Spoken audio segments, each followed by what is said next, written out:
So, ladies and gentlemen, welcome to this Q&A session. This is the time to ask your questions to two experts.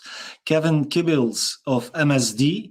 He presented together with his colleague David Trujillo this morning a presentation about their best practice at MSD across Latin America. And then we just saw also an interesting presentation of ALD together with their customer L'Oréal. And we have Sergio Lecoué of ALD Automotive, who is here to answer all your questions. You can ask all the questions that you have regarding vehicle fleet management.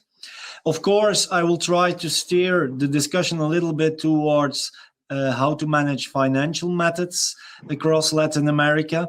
And you can ask your questions. There are two ways, or you use the chat function. So you just type your question in the chat function and you submit your question. I will then see them and moderate the questions, or you can share yourself, your audio and video, come into the discussion live, and then talk to Kevin and or Sergio. Okay? So we are ready. Kevin, everything fine over there? Everything good. Ready to answer some questions, Steven. Okay. Thank you. Same for you, Sergio? Ready to go? Okay, yeah, sure. Then here we Trying go. to answer some questions, Yeah.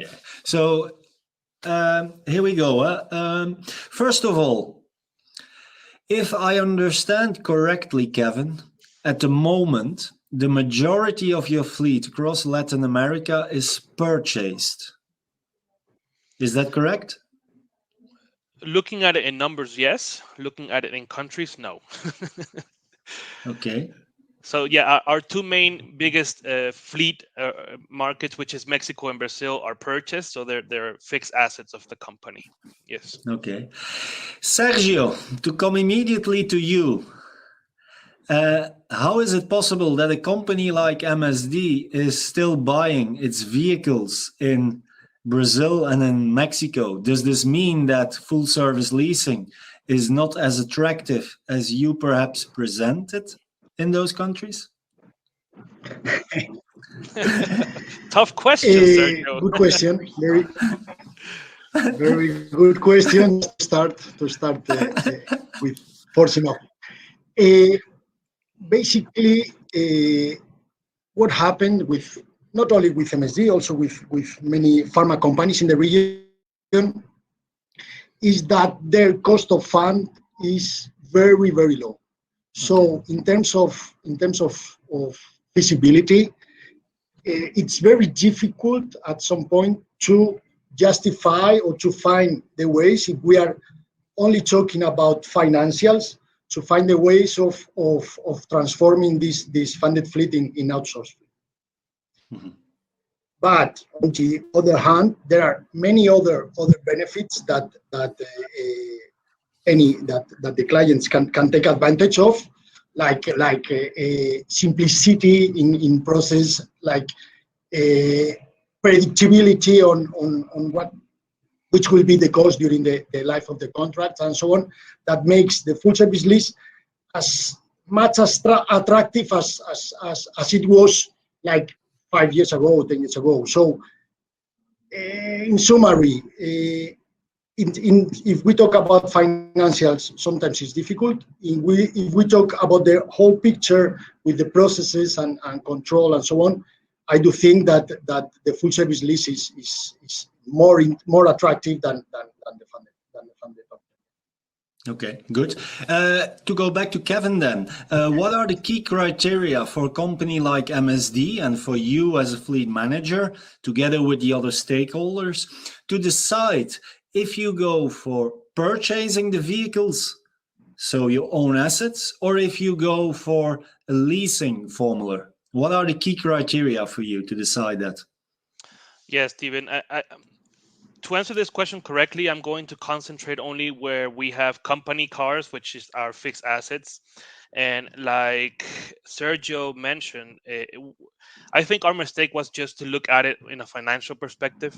And there are a lot of variables in a full leasing proposal, which might not adapt or might not be beneficial for a company like MSD at that certain moment, right?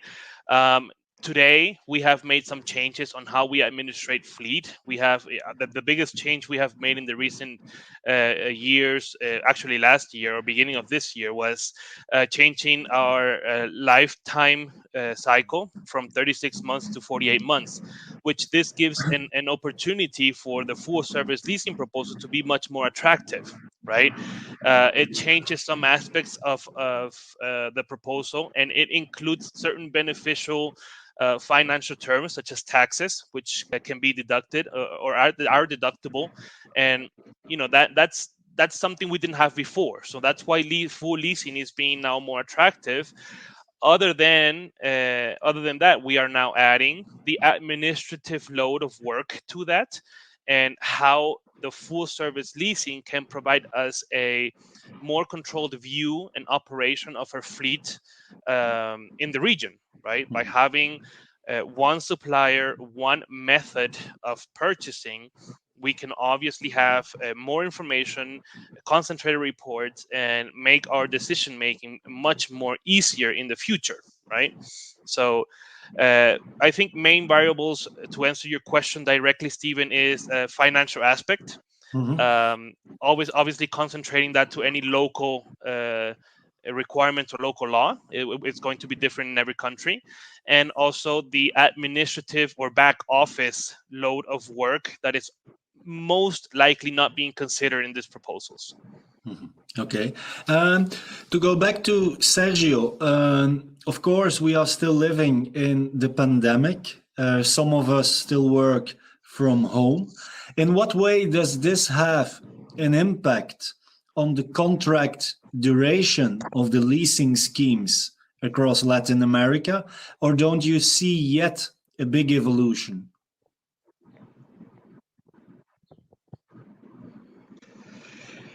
So the first and the main impact is obviously mileage. The yearly mileage is, sorry, Steven? Yeah, okay.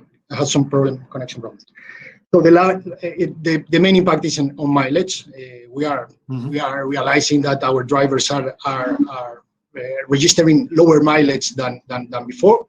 So basically now there are two main facts to the pandemic. One is the lower mileage, and the other is the lack of stocks that we are facing with, unfortunately, in all the markets.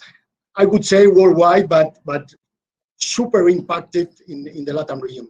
So we have these two impacts that, summing up both, will bring us an easy solution, which is the extension of the contract. So the clients, they are realizing that drivers with less mileage and less offer of new models for renewal, the current units, as I mentioned, the solution is like, okay, let's wait and let's extend the contracts 12 months, 18 months, and after that, let's see which are the next steps. So basically, I think this is the current move that all the market is registering, and being patient and being like trying to understand how the future will perform, because there is a big question mark about market, about all that stuff.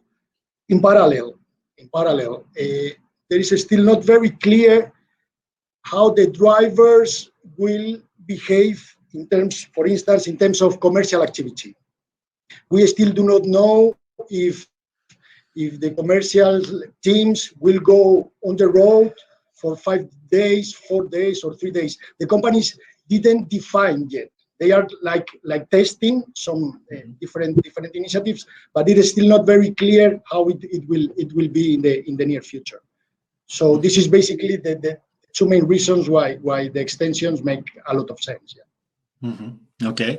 How do you see that, Kevin? The impact, of course, of the chip shortage will have and has an effect also of the renewals of the vehicles in your fleet.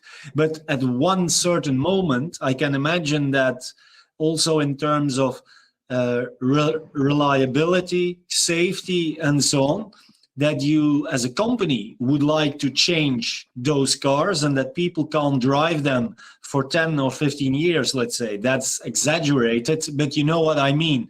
So at one moment, there will be, let's say, that difficult choice to make. There is not enough supply. At the other hand, there are also corporate guidelines where you say, well, this is now really the maximum that we can allow our employees to drive with those vehicles. How do you see that?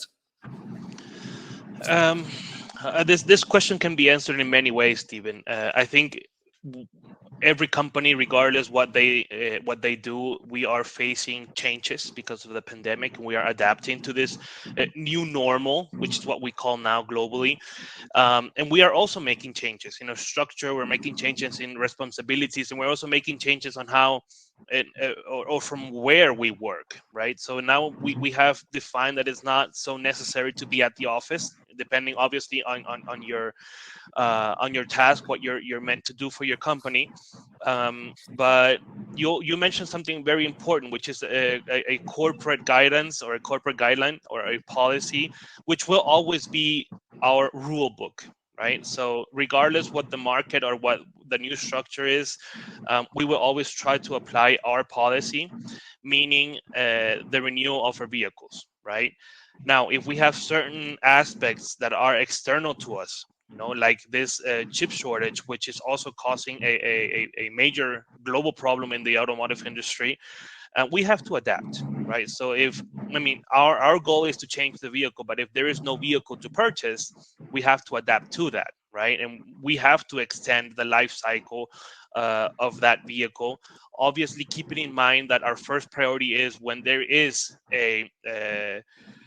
any vehicle available, then immediate purchases will be done to renew those vehicles, right? So the idea is not to go over a couple years, but if it's a couple of months, if it's even 12 months, then it's okay, right? Because we are concentrating on that availability of vehicles, right? So we are assuming that by 2022, the first semester, we are going to see certain vehicles again in the market. It's a strategy that not even the OEMs can tell us yet. But we are considering an impact of 12 months with the current vehicles. And just to add a little bit more information to that answer, our main concern is not the vehicle renewal. I mean, those people already have a vehicle, they have a way of moving, they have transportation. Our biggest conflict and issue has been the new employees that come into our company and have no means of transportation, right? Because we have in certain countries, we have even tried to rent vehicles, and there is even shortage on that because all companies are doing the same thing. So it has been a major issue, and I think there is no right or wrong solution here. There is just correct communication, being transparent to your employees, and trying to adapt with the solutions that the market can give you at this particular moment. Okay, good. Another thing in terms of total cost of ownership and cost efficiency is, of course, that as a multinational company, I can imagine that you seek for harmonization and consolidation. For example, that you would like to work with preferred partners and suppliers and don't have the choice open to everyone. Okay. Now, Kevin, first you, and then Sergio can react. In that configuration that you are working with only one or two partners for certain aspects of fleet management, how can you secure total cost of ownership control and competitiveness? Because if you only work with one or two, then there is always the risk that you don't have enough, let's say, benchmarking with other things happening in the industry. So what is your answer to that? How are you dealing with that? Depends on the service. I'm going to give you two examples. OEM, which is vehicle purchasing. We concentrate on global negotiations to have a more negotiation power, so to say. And the brands that we use or that we focus in have vehicles that compete with each other in the market and are usually the preferred fleet vehicles also in our markets, right? So there is competitivity there, and there is no issue. They all want to try to be better than the other. And this gives us the opportunity as clients to have 2, 3, 4 options where to choose from, and one is always going to be better than the other, right? So we don't see much problem there, but like I mentioned, we are facing through a lot of different approaches because of the pandemic and because of this vehicle shortage. So by opening to a full service leasing, for example, where a supplier like ALD could manage our fleet, we have the possibility to purchase or have any brand in our fleet without having to go through all the administrative work, which is contract negotiation, contract signing, et cetera, because ALD already has that. So we would have the opportunity to have vehicles that are available in the market without all the workload that's behind it. So we are these are things that to consider with the actual situation. And another example, which is the fleet management service, where we only have one. There are some companies that have 2 or 3 fleet management companies administrating their fleet for whichever reason. They are going to have the reasons and the requirements behind that. But MSD concentrates only in one. And there you could say the competitivity is a bit low. And it means, during this period where the contract is signed for 2 years, 3 years, 4 years, how do we manage competitivity? Well, we do that by supplier management. There is communication, there are meetings, there are reports, there are business reviews that are being done. And like I mentioned in my presentation a couple hours ago, there is always the opinion from the market. We have peers, we have fleet managers that we know each other, and we share our thoughts about certain suppliers and what new products are coming into the market, et cetera. So the change might not be immediate when you have a valid contract, but we have policies, internal policies. We can't go longer than 4 years without a bidding process, right? So I think it's just a partnership that you create with your supplier.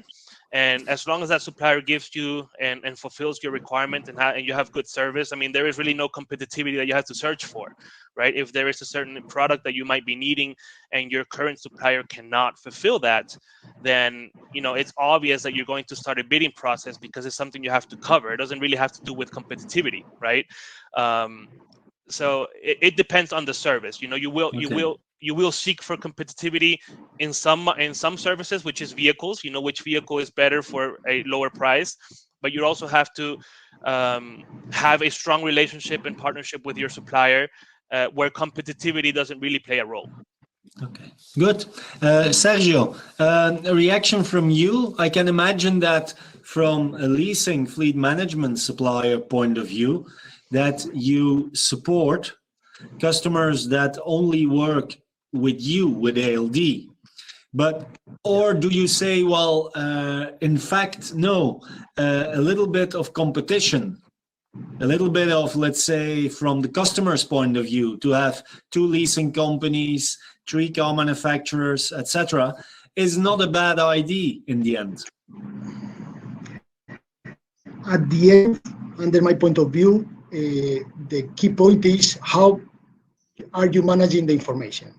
If you have all the information that you can gather that from the benchmark that you are doing by yourself, or even by thanks to your supplier, in terms of having all the data, all the necessary data to take decisions, there is no concerns about having one single supplier or many others.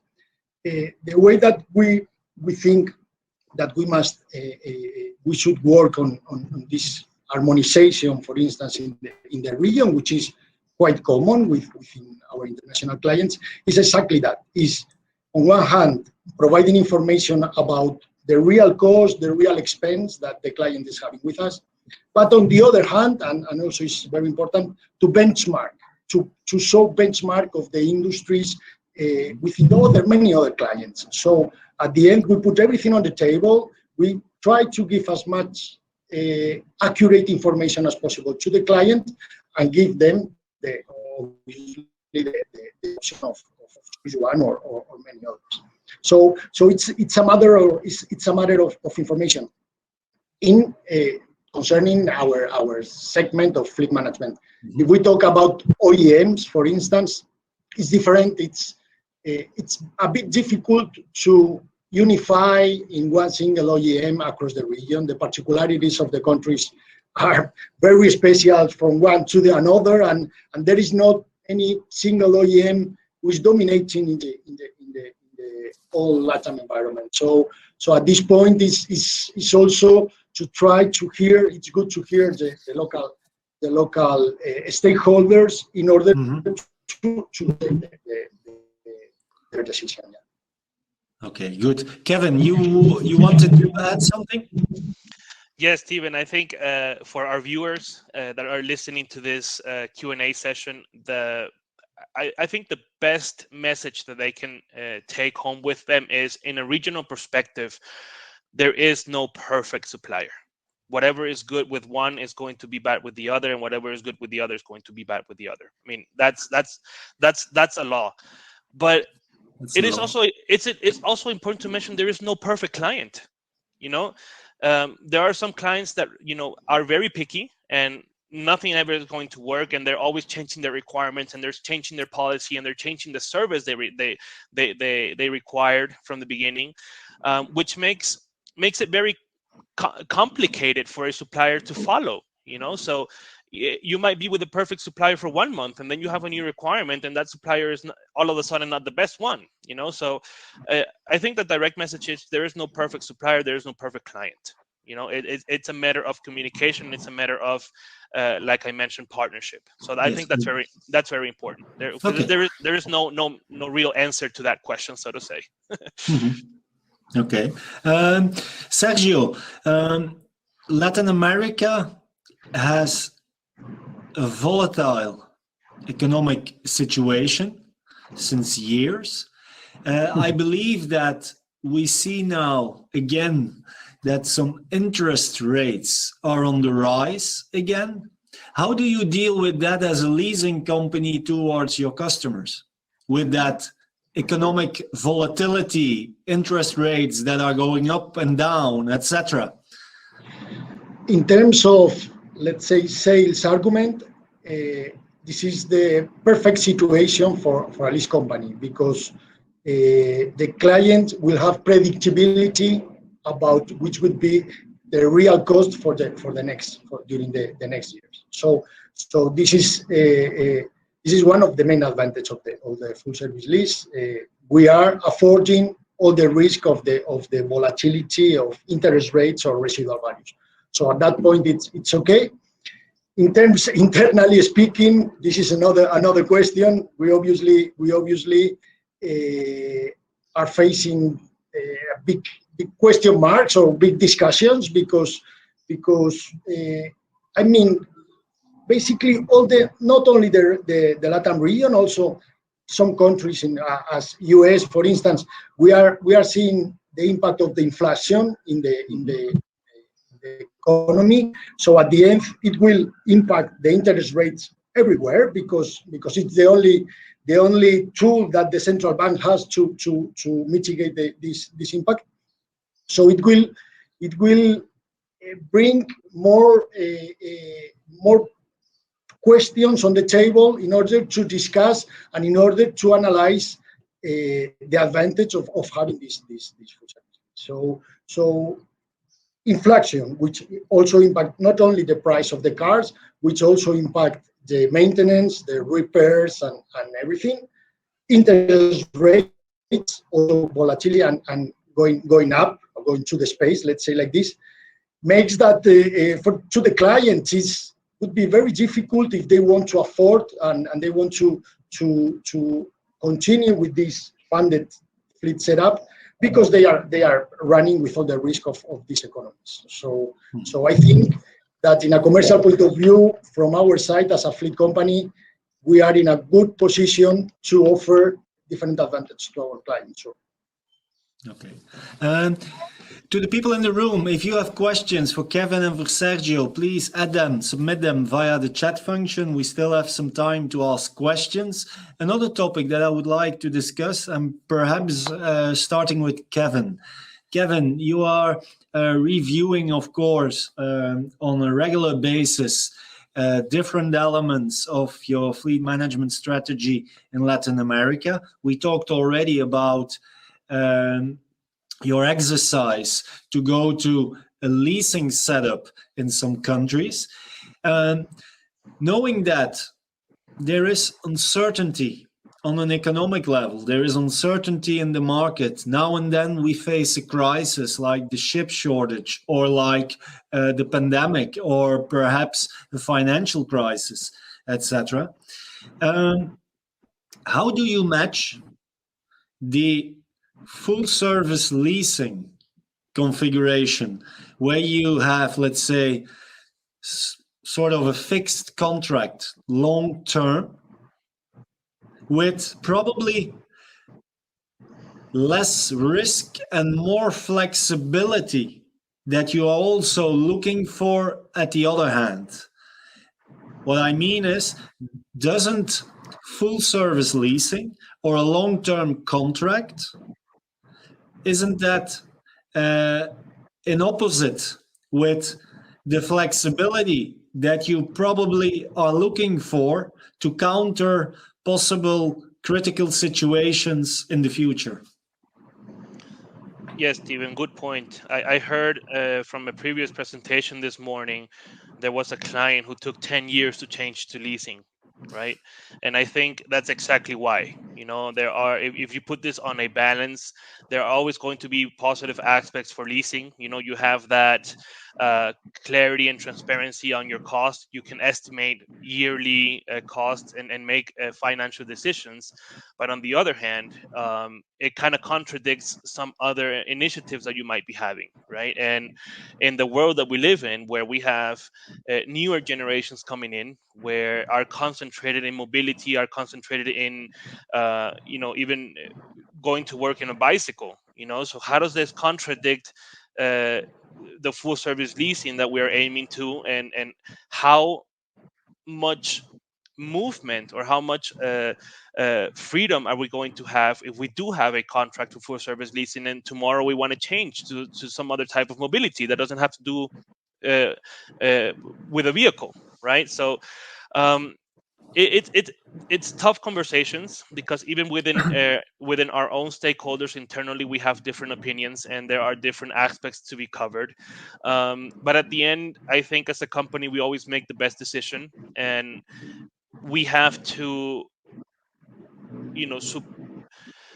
we have to concentrate on what the company needs, but we also have to rely on that good relationship that we have built over the years with our fleet management company, for them to also be open to this new normality and to these new ways of mobility, which is mass. We all know about this topic, and how open are they going to be in the future for any different decision that we are going to be making on our fleet. So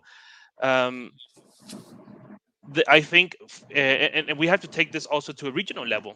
There are some countries where, other types of mobility is not possible because it might be too risky. It could be dangerous for our employees. So the proposal of full service leasing is, very attractive, or keeping our company vehicles. But there are also other companies which might be attractive, a bicycle or a bus, or, electric transportation for a group of people, whatever. There are a lot of solutions out there right now and a lot of ideas. So I think it's just a negotiation term from within client and supplier. Sergio, yes. Sorry, just complemented to what. No problem. And in fact, this is our main objective in the near future. We need to provide more flexibility to our clients. We know that our product is still very, let's say, very square. We are trying to, and we are implementing different initiatives, but it still are in a preliminary phase, and we need to be more focused on that. is something that as a fleet company, I recognize. And this is the objective of ALD, and not only ALD. I believe that all the lease companies are doing the same, or are working in the same direction, which is be more flexible, open your solutions, and try to provide them to the client in order to adapt to the real needs, which are changing very fast. Mm-hmm. Yeah. Is it already today, Sergio? Is it already today possible for a fleet manager to negotiate a contract with you where there is such flexibility that you can easily adopt the contract duration or switch from a vehicle to another mobility solution, etc.? Does that already exist with you today? The solution exists, but as I mentioned, we need still to find to make this transition. I mean, it's possible to hire one product or other the flex product that we have, no problem, or other mobility solutions as e-bikes or whatever. But the point is that we need to, and it's something that needs to be defined with the client in order to exactly say which parameters will be used in this contract relationship, which is still not very clear for both parts. So it's something that it's something that we will work on, and we are working on, and it's, I would say, our main objective for next year. Yeah. Okay, good. Another topic is about sustainability, fleet electrification. We heard also in the presentation from Kevin and David that they are examining what they can do in terms of sustainability for their fleet. Now, we know, of course, that at the moment, electric vehicles, if you can get them, because of the chip shortage, that on the list price compared to ICE vehicles, they are more expensive. How do you rhyme that with the cost efficiency that probably you need to keep in balance, Kevin? There is a lot of positive aspects from an electric vehicle or a hybrid vehicle. Obviously, the durability of these vehicles is more than a conventional vehicle. You know, less moving parts means less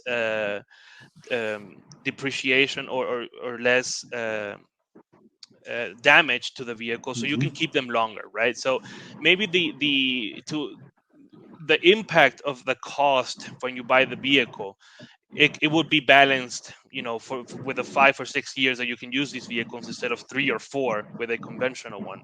And there are also many laws in different countries where you get benefits from having hybrid or electric vehicles. So I don't think the problem lies there. I mean, it is a new technology. It could be more expensive, but I don't think that's the main problem that we have within this technology and us as companies or adapting to it. I think the problem relies to there is still a very short or few options that we have in the market, and we see a monopoly from I'm not going to mention any brand. I don't know if I'm allowed to, but we see a monopoly of an OEM in the market, where it is also a very complicated process to purchase the vehicles, you know, and there is a forecasted production, which complicates things, especially if we are talking about this flexibility that we need to have, right? So that I think that is one issue, and the other issue is that we are, you know, as companies and as countries, we're not ready. We don't have the infrastructure to do that, right? Especially concentrating on electric vehicles. You know, we can purchase an electric vehicle tomorrow, but how are we going to use it? Is it going to be usable for, you know, the routes that my sales force needs to accomplish in one day? You know, is the battery charge going to be enough? Are they going to be stranded in the middle of nowhere with an electric vehicle that can't be charged, right? I mean, that I think that's the main problem with this technology right now. That it is still in an initial phase. You know, electric vehicles, they haven't been here for years. It's a new technology that will be you know, developing itself and having, you know, this fast charge, etc., etc. But I think Latin America is not ready to take on electricity as the main means of transportation for a company that has a fleet. I think that's my perspective on that. If you would go for electric vehicles, do they need to be, how do you say it, TCO neutral, or do you say no, as a company probably we can allow that in the beginning, perhaps they can cost a little bit more because we know that in the end it will probably be the best solution? Or do you say, from a fleet manager's point of view, a procurement point of view, if we are going to adopt electric vehicles, then they need to be as cost neutral as IC vehicles? We need to bring into the TCO equation that our goal to be more sustainable, and our goal to reduce our CO2 emissions.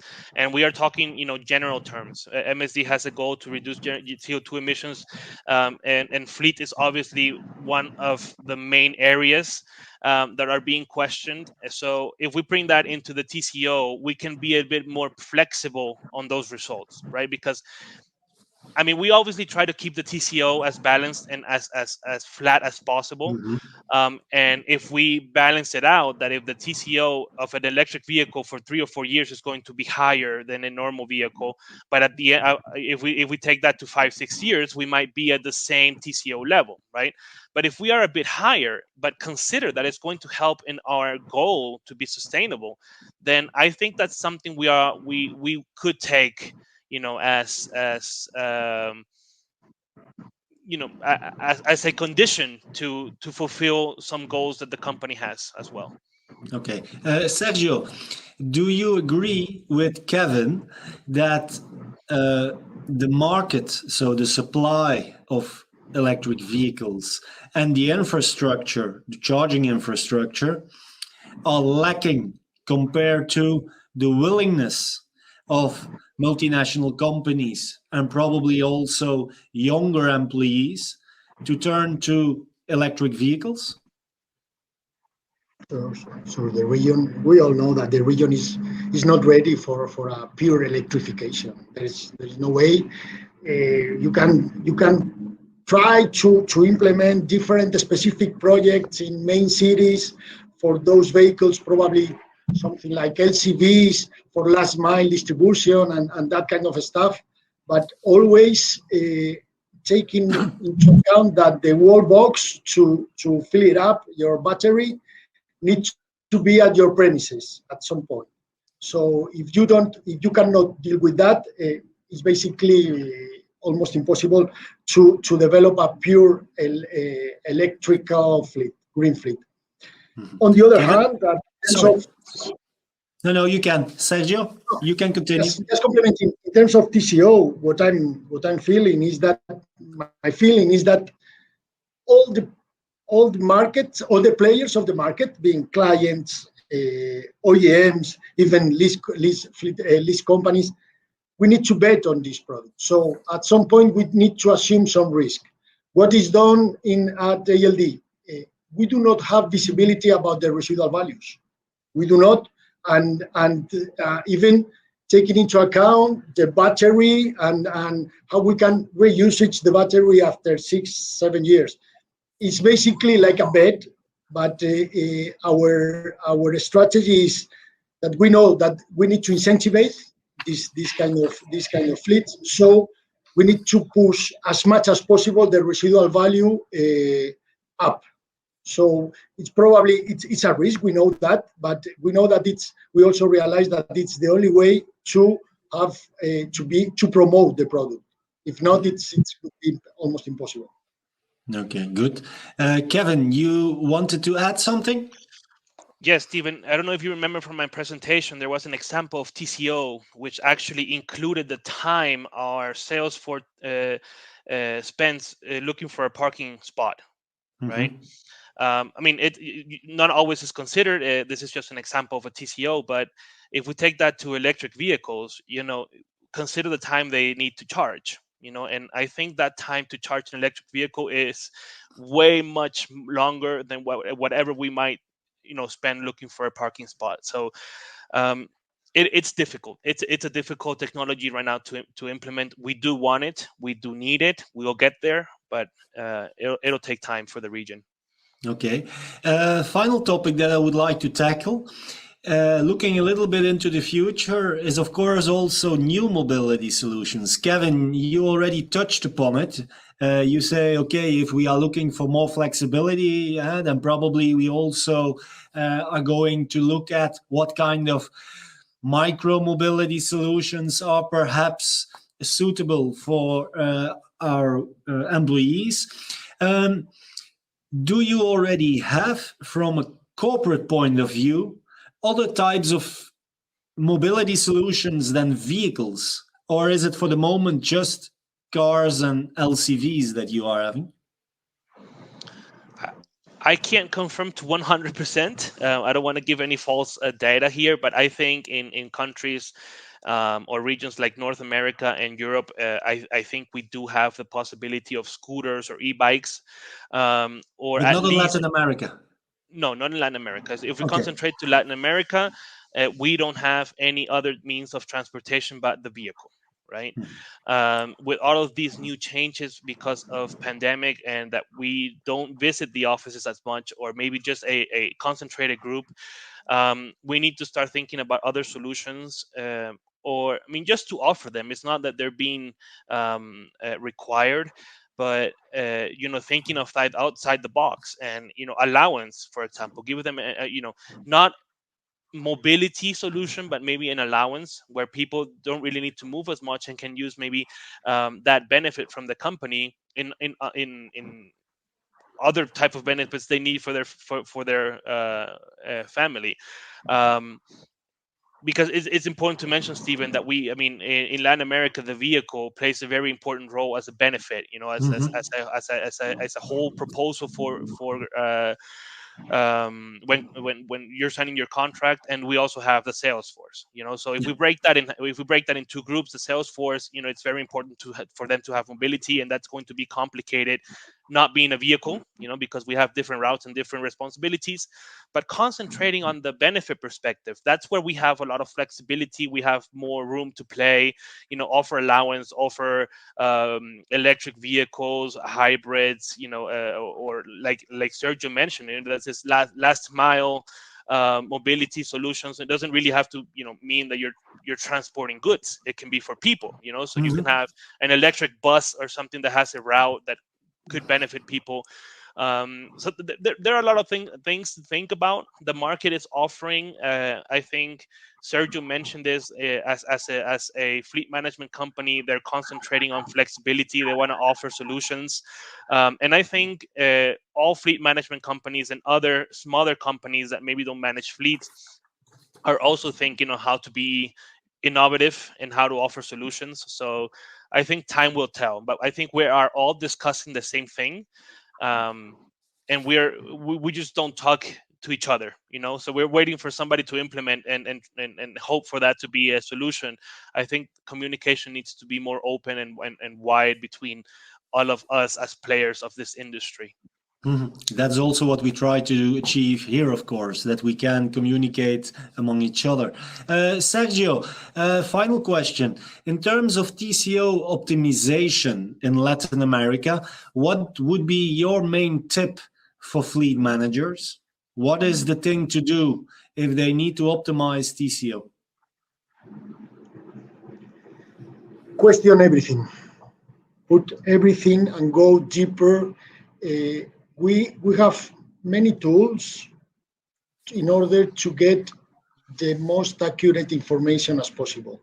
So let's take advantage of that tools in order to integrate it together, because sometimes, and one of the main errors that people make is to take, I don't know, about telematics and take one information about telematics, or try to work with telematics data, but not link that information with the other information that you have concerning the other expenses.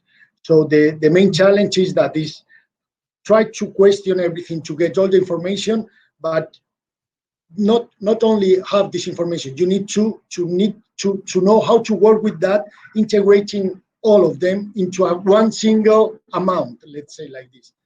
This is the challenge, and this is how we need to work together with the clients, with Kevin and so on, in order to identify this data and to work to put together to achieve this single amount digit.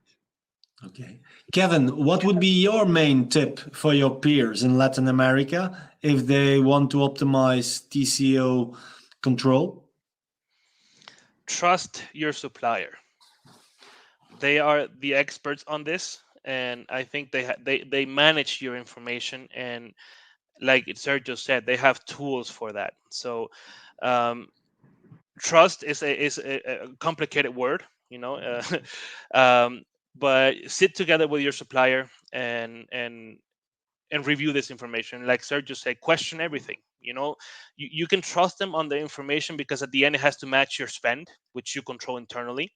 And question how they calculate that spend, how they calculate TCO, and Sergio said it. I mean, I can just back up his comments. Question everything and go into detail. But I think as a fleet manager for a company, you're working with a supplier for a certain reason, and that supplier was chosen by the company because of the results of the bidding process, for example. So trust that you chose the best supplier and work together. And that's also, returning to one of your first questions, that's how you achieve competitivity, So the circle is full, is the round. the circle has closed, and yes. Okay, very good. Thank you very much. Thank you for answering the questions. Kevin Kibilds of MSD and Sergio Lecoué of ALD Automotive. Ladies and gentlemen, we will now start the networking lunch. We will be back at 1:30 Mexico time here on main stage. Then we start the second chapter of this Fleet LATAM conference with some best practice case study presentations of LATAM fleet managers. See you again at 1:30 Mexico time. Thank you.